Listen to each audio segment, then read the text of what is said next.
tout le monde, contente de vous retrouver aujourd'hui dans une petite vidéo cours de maquillage dans laquelle je vais vous montrer étape par étape comment je maquille mon teint au quotidien. Cette technique a quelque chose de particulier, c'est qu'elle est idéale pour venir corriger les rougeurs, pour venir corriger les taches, pour venir corriger les cicatrices d'acné ou les petits boutons que vous pouvez avoir de la manière la plus naturelle possible. J'ai une peau qui n'est absolument pas parfaite au naturel. En même temps que je vous parle, je vous insère des images de ma peau sans rien, de manière à ce que vous puissiez voir les défauts que je peux avoir sur ma peau. J'ai de la coupe rose, je traite ma coupe rose depuis maintenant 3 ans au laser, ce qui lui permet en fait d'être beaucoup moins intense qu'avant, d'être beaucoup plus maîtrisée, d'être beaucoup moins inflammée, mais pendant toute ma jeunesse, j'ai eu énormément de coupes roses. Je me suis donc très rapidement, très jeune, tournée vers le maquillage pour trouver une solution à ces rougeurs, et c'est comme ça que j'ai commencé à apprendre à me maquiller, parce que tout simplement, j'avais besoin de camoufler une coupe rose très forte au début de mon adolescence, avec laquelle j'étais tout simplement pas du tout confortable. Aujourd'hui, ma peau, je l'assume, je l'aime, et je n'ai plus de problème avec ça, mais en même temps, pour être totalement transparente avec vous, aujourd'hui mes rougeurs sont tellement moins intenses qu'avant que c'est beaucoup plus facile à assumer au quotidien. Mais si vous avez ce type de problématique là, sachez que je vous comprends, sachez que je sais ce que c'est, et j'espère que la vidéo d'aujourd'hui va pouvoir vous donner quelques pistes, quelques astuces pour mieux tout simplement vivre avec votre coupe rose, avec les taches pigmentaires que vous pouvez avoir, que les petits boutons, les cicatrices, etc. Aujourd'hui, je vais vous présenter une technique qui est une technique de maquillage très répandue. C'est pas moi qui l'ai inventée. C'est une technique que j'ai adaptée et peaufinée au fur et à mesure du temps. Donc je vais vous montrer étape par étape comment est-ce que je réalise mon teint.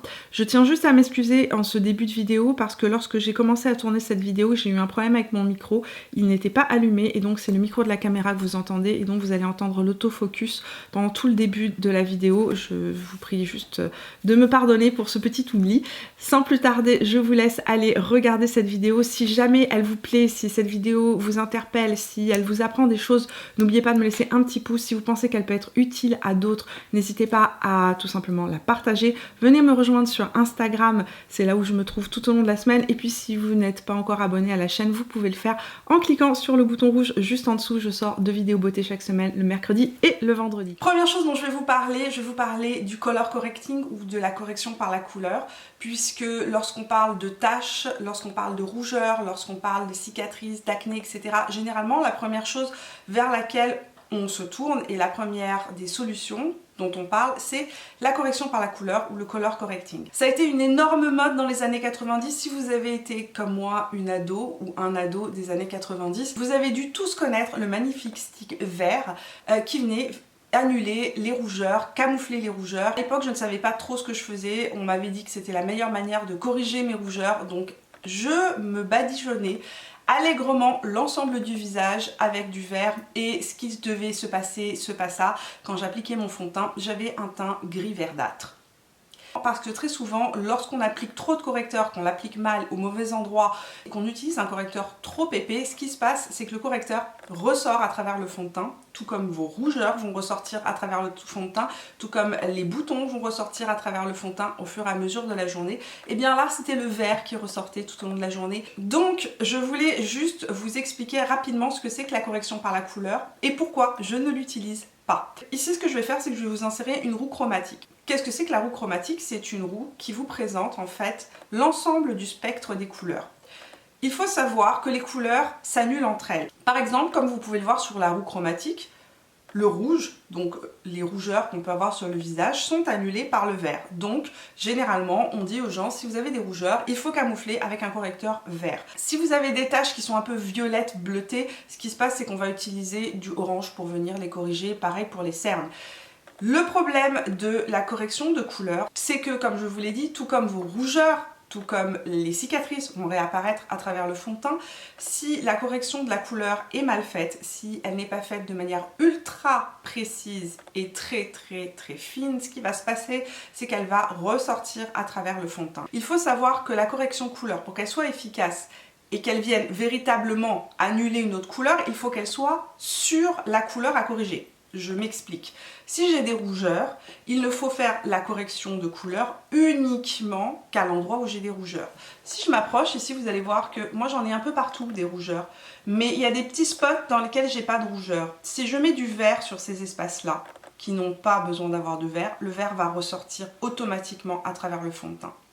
Donc ce qui va se passer, c'est que le rendu de tout ça, vert plus une couleur chair par-dessus, ça fait du gris. Donc voilà pourquoi je vous déconseille de faire du color correcting de manière généralisée, à moins que vous ayez quelques rougeurs qui soient extrêmement localisées, et à ce moment-là vous pouvez venir tapoter légèrement du correcteur vert à ces endroits-là précis. Mais si comme moi vous avez des rougeurs qui sont étendues sur presque toutes vos joues, c'est pas une bonne idée de faire ça. Donc qu'est-ce qu'on fait dans ces cas-là? Et bien dans ces cas-là, il y a quand même des solutions. Entre autres, il y a les bases correctrices. Et là, je vais vous parler rapidement des bases de chez Make Up For Ever qui sont à mon sens les meilleures. Ici, le pigment est dilué. On n'est pas sur un stick vert où le pigment est extrêmement concentré. Donc si vous êtes quelqu'un qui avait besoin de corriger très rapidement, de manière homogène, vos rougeurs, vous pouvez utiliser une base correctrice comme celle-ci où le pigment est dilué, donc moins intense. Donc même s'il y a un petit peu de vert qui apparaît sur d'autres parties de votre visage, ce qui va se passer, c'est que comme le pigment est dilué, ben, ce ne sera pas intense, ça ne va pas faire un effet gris sous le fond de teint. C'est la même chose aussi pour la CC Correct de chez Herborian qui va s'auto-adapter aux couleurs à la couleur de votre peau, et elle aussi vous pouvez l'utiliser sur l'ensemble de votre visage. Moi dans mon cas, j'ai une peau qui est plutôt claire, j'ai des rougeurs localisées sur les joues mais diffuses sur les joues, donc je vais utiliser un correcteur vert sur mes joues. Les bases oranges vont aider à camoufler par exemple tout ce qui est cicatrices sur les peaux qui sont plus foncées, plus mates, ou les peaux noires. Si vous avez quelques rougeurs qui sont très diffuses et qui sont très légères, vous pouvez aussi utiliser les bases qui sont jaunes pour venir corriger ça. Enfin, si vous avez le sous-ton de peau qui est très jaune, très gris, vous pouvez utiliser des bases qui sont ou violettes ou bleutées pour venir casser en fait le jaune dans la peau et faire ressortir votre teint de manière plus naturelle. Donc première chose que je vais faire, je vais utiliser une base avec un petit sous-ton vert pour ma part, mais adapté bien évidemment, adapté à votre problématique. Donc première étape, je vais utiliser la base de chez Make Up For Ever, et comme je vous l'ai dit, je ne vais pas l'appliquer sur l'ensemble de mon visage. Je n'ai pas de rougeur sur ma zone T, je n'ai pas de rougeur sur mon front. Je vais donc l'appliquer sur mes rougeurs, sur les joues. Et cette base-là, ce qui est formidable, c'est que comme le pigment n'est pas concentré, même si vous dépassez sur les autres parties de votre visage, le pigment ne va pas tacher la peau et donc le vert ne va pas ressortir à travers le fond de teint. Donc je l'applique, j'ai envie de dire presque uniquement là où j'ai des rougeurs. Je vais utiliser un correcteur de la couleur de ma peau pour venir corriger mes rougeurs et mes cernes en même temps. Donc en gros, ce que vous allez faire, c'est que vous allez faire votre maquillage à l'envers. Pour ma part, aujourd'hui, je vais utiliser le Hyaluronic Hydra Concealer de chez By Terry. Pourquoi? Parce qu'il est assez couvrant, parce qu'il est ultra fin et donc qu'il va se fondre complètement avec la peau et qu'on peut mettre du fond de teint par-dessus sans que ça fasse épais ou cakey, et aussi parce qu'il est hydratant et que j'ai les joues extrêmement sèches. Un autre produit qui fonctionne très bien, donc si vous avez véritablement des rougeurs très fortes ou des taches pigmentaires, utilisez le Matte Velvet Skin de chez Make Up For Ever. C'est l'anti-cerne le plus couvrant que j'ai pu tester. Une micro quantité suffit. Il est ultra concentré en pigment correcteur, et en plus de ça il est ultra longue tenue, il ne bougera pas du matin au soir. Donc moi ce que je vais faire, c'est que je vais utiliser la teinte 300. Je vais sortir un peu de produit, je vais utiliser ma main comme une palette de maquillage. La teinte 300 est la teinte la plus proche de ma couleur de peau. Je vais saturer l'embout du pinceau et je vais venir appliquer le produit. Je vais appliquer le produit là où j'ai des rougeurs. Donc sur cette joue là, vous allez voir que c'est presque sur toute ma joue. Sur cette joue là, j'en ai beaucoup moins des rougeurs, c'est beaucoup plus localisé. Ici j'ai des veines apparentes, rougeurs le long du nez, cicatrices d'acné. Là, je vais en profiter pour faire mes points de lumière sur mon visage. Et je vais appliquer ce produit là aussi au creux de mon cerne.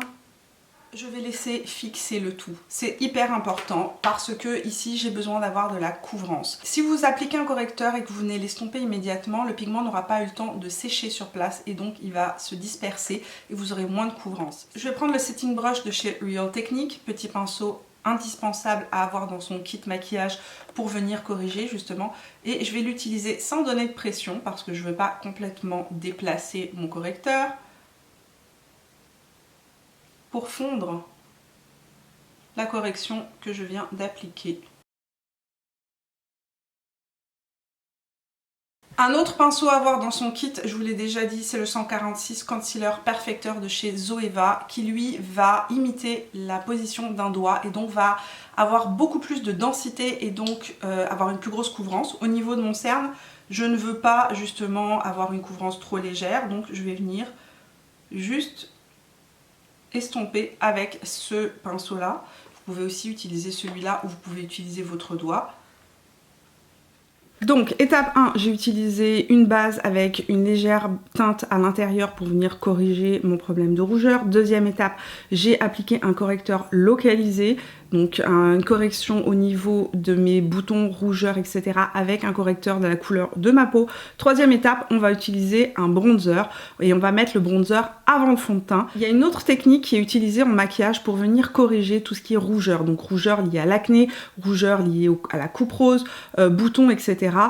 et cicatrices, tout simplement en utilisant un fond de teint qui est plus foncé que sa peau, d'1 à 2 tons. Cette technique, elle a une limite que je n'aime pas trop en fait, c'est qu'elle vient foncer énormément votre visage et donc vous devez descendre le fond de teint très bas pour avoir un raccord avec le corps. Je suis pas ultra fan de cette technique là, je trouve pas ça extrêmement naturel, je préfère de loin utiliser ça de manière localisée et pour ça, la technique du contouring inversé est parfaite, c'est-à-dire qu'on va utiliser 2 couleurs principales sur notre visage pour venir donner du volume à notre visage, que ce soit fait de manière naturelle, mais surtout corriger justement les rougeurs, parce que les rougeurs les plus intenses, très souvent, sont situées sur la partie supérieure de la pommette. Donc, le fait d'utiliser un fond de teint plus foncé pour venir corriger les rougeurs, cicatrices, etc., c'est une technique qui vient, que j'ai apprise moi à travers les vidéos de Wayne Goss, que j'ai pu essayer sur moi et qui fonctionne extrêmement bien. Donc ce que je vais faire, c'est que je vais utiliser un bronzer crème de Fenty, la couleur 03 Macchiato sur moi en contouring. Et pour le coup, je vais avoir la main assez lourde et c'est normal, c'est ce qu'on veut. Ça paraît assez fou comme ça, mais vous pouvez y aller de manière franche parce que ce qu'on veut, c'est qu'avoir la pommette qui sera plus foncée. N'oubliez pas que le fond de teint va être mis par-dessus, donc ça va atténuer bien évidemment la couleur du contouring. Vous pouvez faire votre contouring complet au passage, c'est-à-dire si vous avez besoin de corriger votre nez, définir la mâchoire, appliquer le contouring comme vous l'appliquez d'habitude par rapport à la forme de votre visage.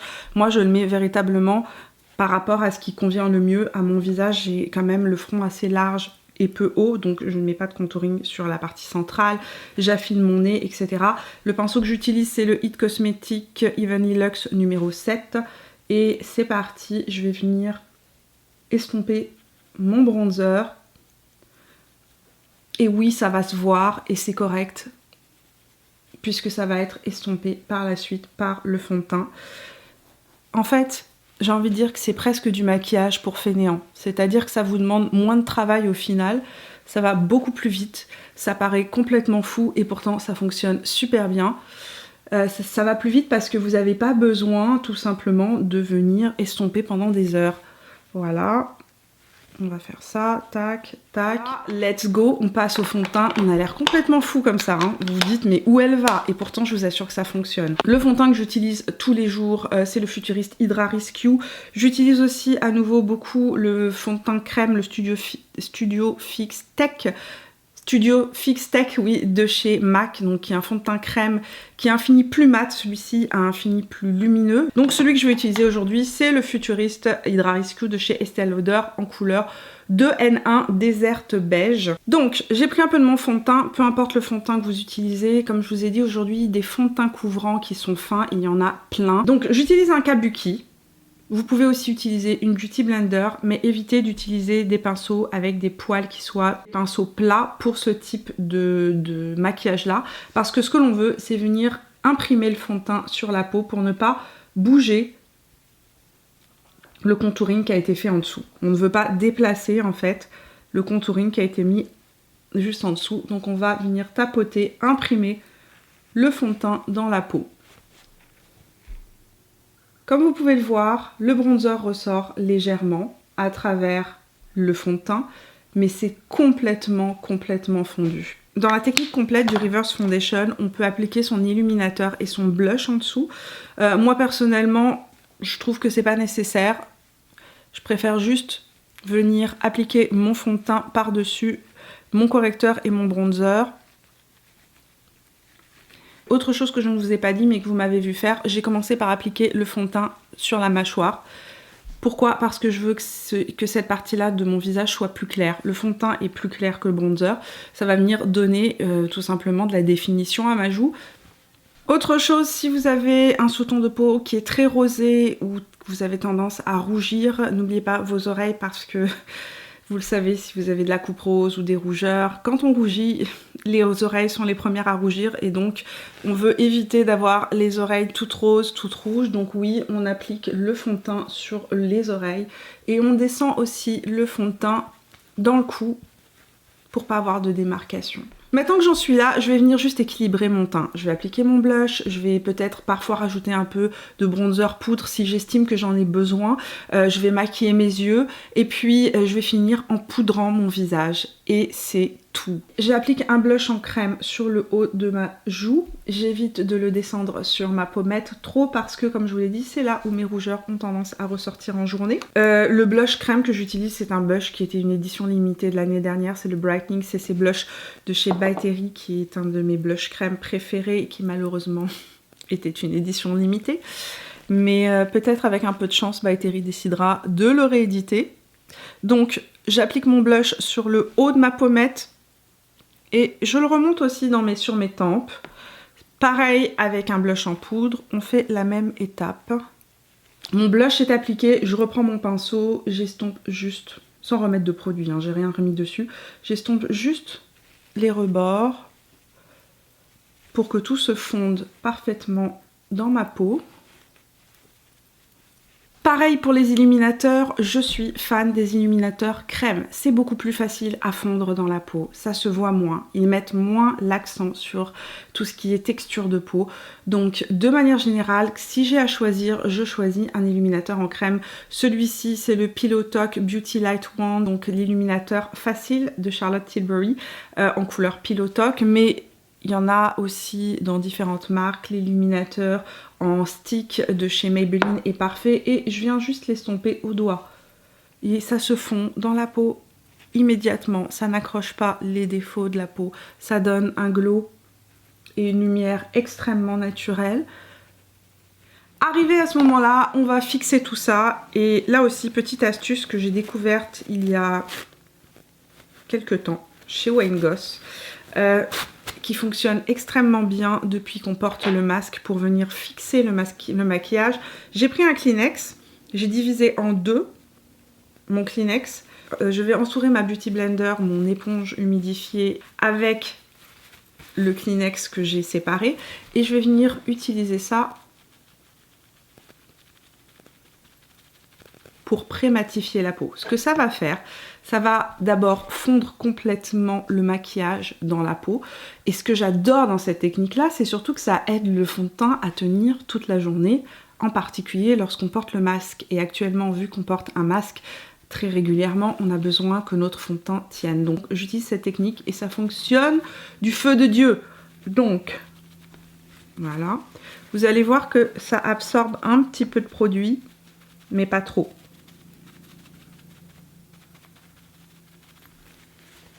C'est absolument miraculeux comme technique.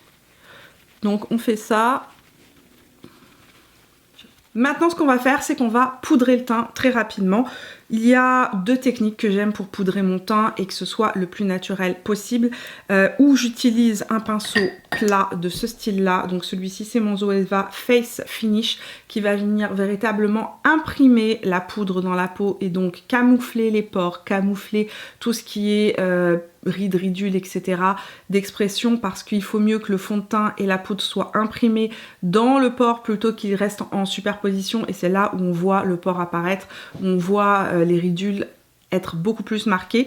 Ou sinon, ce que j'aime faire, c'est à peu près la même chose, c'est d'utiliser tout simplement mon éponge humidifiée. Au niveau des poudres que j'aime utiliser, les poudres, ça dépend toujours de votre type de peau. Si vous avez la peau extrêmement qui fait beaucoup de sébum, donc avec une peau qui serait à tendance grasse ou mixte avec beaucoup de sébum, ou vous vivez dans un endroit très humide, très chaud, je vous conseille de vous tourner vers la poudre de chez Huda Beauty, la Easy Bake Losing Baking and Setting Powder, qui est excellente pour les peaux qui sont plus grasses ou les environnements plus chauds. Idéal aussi lorsqu'on porte le masque, idéal aussi lorsqu'on a un fond de teint qui tient moyen. Si vous avez la peau plutôt sèche ou plutôt normale, vous n'avez pas besoin de poudrer excessivement votre peau.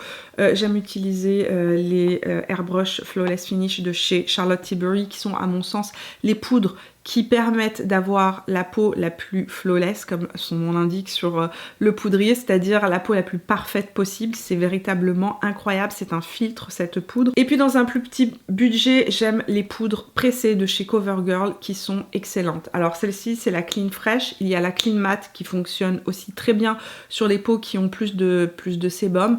Il y a aussi la Ageless qui fonctionne super bien pour flouter les défauts de la peau, etc. Ce que je vais faire maintenant pour garder un fond de teint et un teint qui soit aussi frais et naturel que possible, c'est que je vais matifier uniquement ma zone T avec donc la poudre de chez Huda Beauty, parce que tout à l'heure je vais mettre mon masque et que j'ai envie que mon fond de teint tienne sur ma zone T.